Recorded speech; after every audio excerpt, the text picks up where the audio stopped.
মেয়েদের জীবনের কিছু বাস্তব কথা। আমাদের এই পুরুষতান্ত্রিক সমাজে মেয়ে হয়ে জন্মানো অনেকটা অভিশাপের মতো। কারণ একটা মেয়ে সব সময় অসহায়, চলতে ফিরতে উঠতে বসতে, এমনকি নিজের ইচ্ছে মতো চলতেও পারে না। তাই মেয়ে মানেই অসহায়। একটু ভেবে দেখুন, মেয়ে জন্ম থেকে মৃত্যু পর্যন্ত প্রত্যেকটা সময় অন্যের উপর নির্ভর করে বেঁচে থাকে। কখনো পরিবারের কাছে, কখনো স্বপ্নের কাছে, কখনো ভালোবাসা মানুষের কাছে, কখনো সমাজের কাছে, কখনো নিজের ইচ্ছের কাছে। আসলে মেয়েদের জীবনের চাওয়া পাওয়াগুলো নিজের একান্তের থেকে যায়, কখনো তাদের মুখে প্রকাশ পায় না। তাদের যেন কোনো স্বপ্ন বা আশা থাকতে নেই। তাদের জন্য যেটা থাকে সেটা হলো অন্যের জন্য বেঁচে থাকা।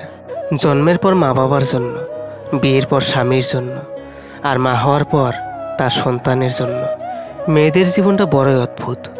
মানিয়ে নিতে নিতে আর মানিয়ে চলতে চলতে জীবন শেষ। প্রথম নিঃশ্বাসটা বাপের বাড়ি থেকে শুরু হয়, আর নিঃশ্বাস শেষ হয় স্বামীর বাড়িতে। মেয়েদের জীবনটা কি অদ্ভুত, তাই না?